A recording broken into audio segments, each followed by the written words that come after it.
Lorsqu'un Dieu daigne répandre tout son sang pour des pécheurs, quel chrétien peut se défendre d'y mêler au moins ses pleurs?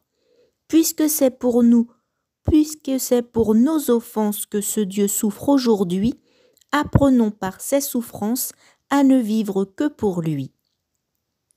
Au jardin de l'agonie, assistons à ses combats. Il se trouble, il craint, il prie. Son cœur veut et ne veut pas. Il éloigne le calice, mais l'amour bientôt plus fort le soumet au sacrifice et lui fait choisir la mort. Judas, traître et déicide, vient à lui d'un air soumis. Il l'embrasse et ce perfide le livre à ses ennemis. Le pécheur Judas t'imite, quand au lieu de l'apaiser, à sa table l'hypocrite trahit Dieu par un baiser. Entendez les cris de rage de 100 tigres inhumains, sur son doux et saint visage, des valets portent leurs mains.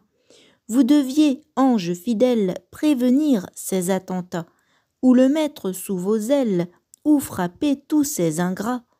Ils le traînent au grand prêtre, qui seconde leur fureur, et ne veut le reconnaître que pour un blasphémateur.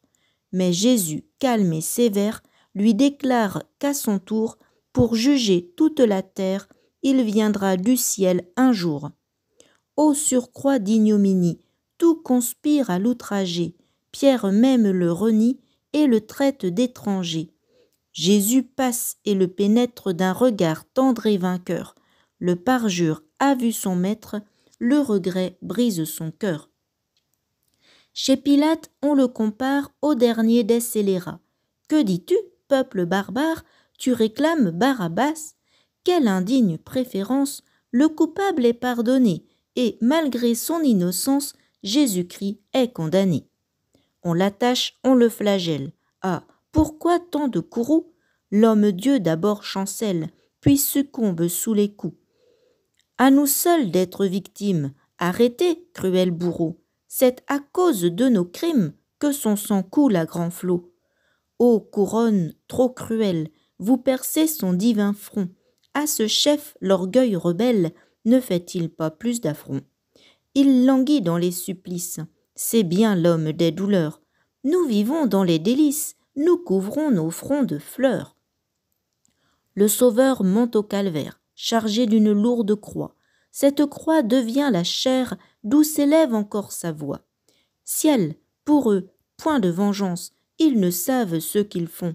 C'est ainsi, quand on l'offense, qu'un chrétien subit l'affront. Mais quels cris se font entendre? Dieu n'est donc plus son appui?